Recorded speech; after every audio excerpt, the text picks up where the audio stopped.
Good afternoon, Mrs. King. My name is Kayla Waters. I attend Kutztown University of Pennsylvania, and I'm going to be interviewing Dr. King. Today's date is April 20th, 2018. We are currently in Dr. King's office located in Beakey Hall on campus. This interview is being recorded as part of the Inclusive Future Faculty Initiative sponsored by the Frederick Douglass Institute Collaborative of Pennsylvania State System of Higher Education. The interview is being recorded on a laptop. So starting off, what is your full name? Diane King. And what is your department and rank? My department is special education, and my rank is associate professor. Okay. And how long have you worked at this university? Approximately, I think I'm in my 12th year. So a little bit more than 11 years. Okay. Mm-hmm. That's good though. What made you decide to go to graduate school? I fell into it. I wish I could say it was planned.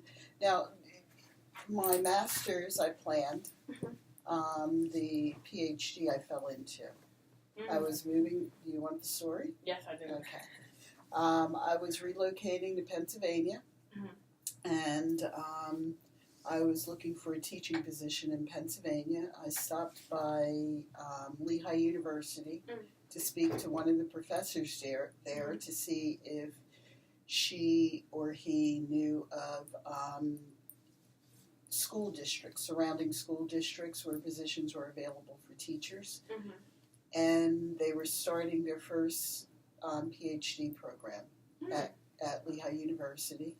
She invited me to apply. I was accepted, and that's how I started my doctoral program. That's good. So how would you describe your graduate experience? Rigorous. Very challenging.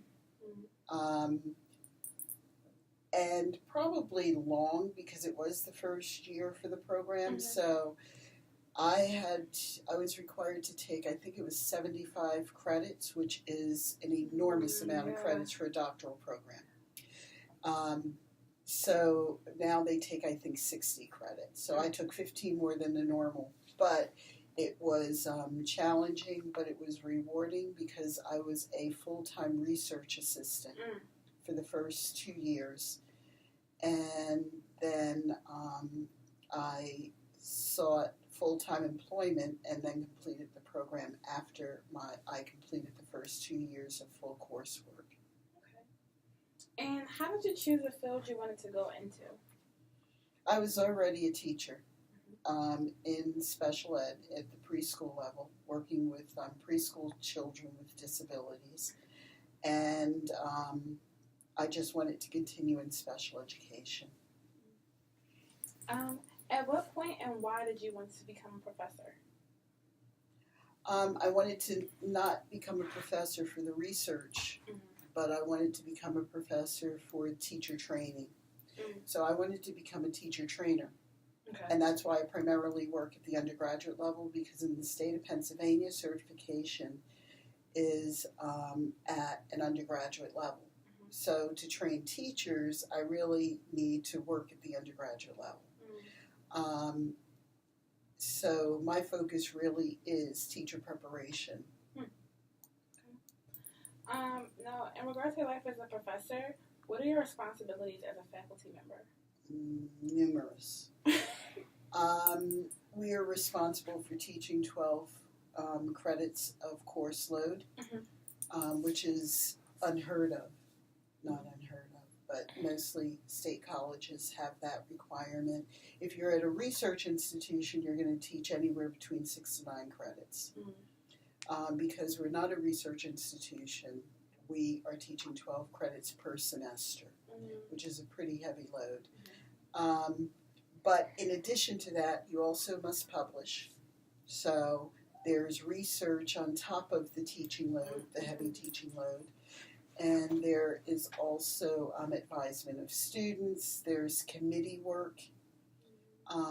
There is a 3-prong responsibility of scholarship teaching and service. The service is all the committee work that we do. The teaching is the caseload and advisement, the course load and advisement. and the scholarship is all the research we have to conduct. So we're still expected to publish. Okay. So based on everything you told me, can you describe like what is a day in the life of a professor like? It varies. And that's what I like the most about it, that the responsibilities are never the same. So it includes you teach courses, and you're not teaching every single day if you're fortunate enough, and I don't. You advise your students on a daily basis. There's an enormous amount of grading when you have 12 credits of course load per semester. There's an enormous amount of grading that goes on. You are still doing your individual research, and you're serving on committees. So that can vary from day to day, what you're doing. Okay. Now, what are some of the benefits of being a professor? Flexibility.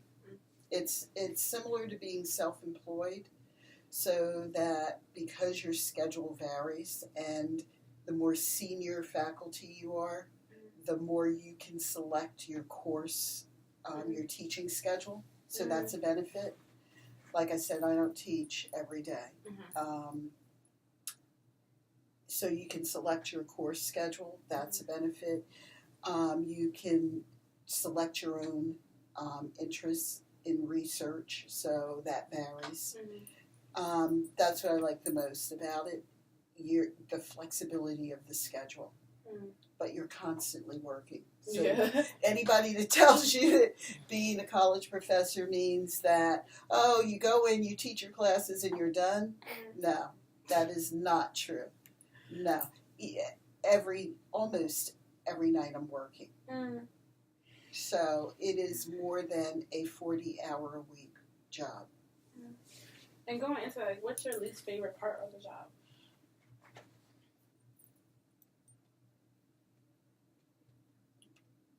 I don't know. I really, that's an interesting question because I'm close to retirement.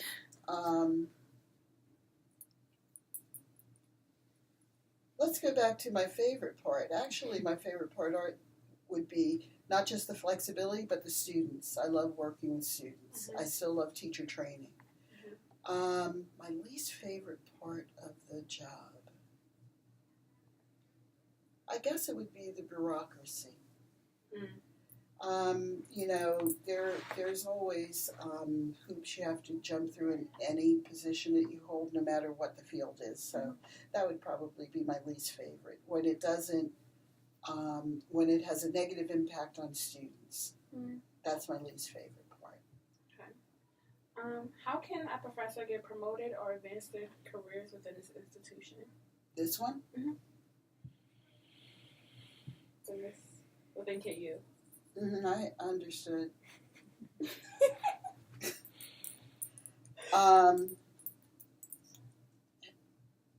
It's the 3 prongs that I was talking about: the service, scholarship, and teaching. Okay. Yeah, performing in all 3 of those areas, and then selling yourself. Okay. Towards promotion and tenure. It's about selling yourself at various levels, including your faculty, then administration. How do you define success in this profession? Having good teachers, the best teachers out there in the schools. That's success.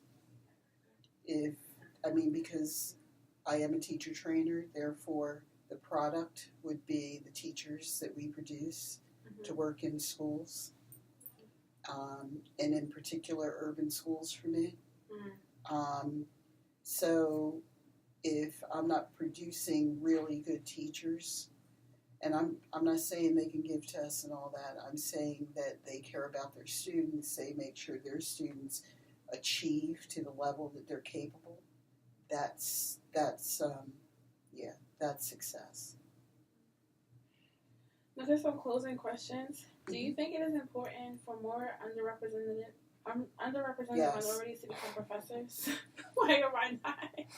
You don't have to finish that. Yes, absolutely. I've always believed that.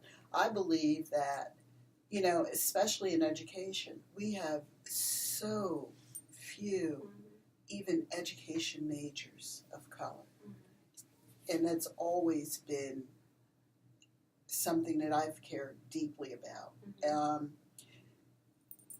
There's various reasons why we don't have enough students of color going into education, but we absolutely can't stop trying to get more. And on top of that, I think that's why I'm a little torn about retiring, because I think that professors of color represent and reflect what our student population needs to be.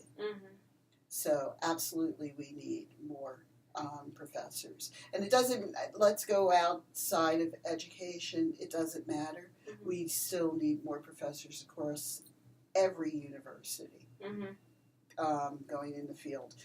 My son's going to graduate school in a couple of years, and we were just talking about that, and he's going to go for his doctorate.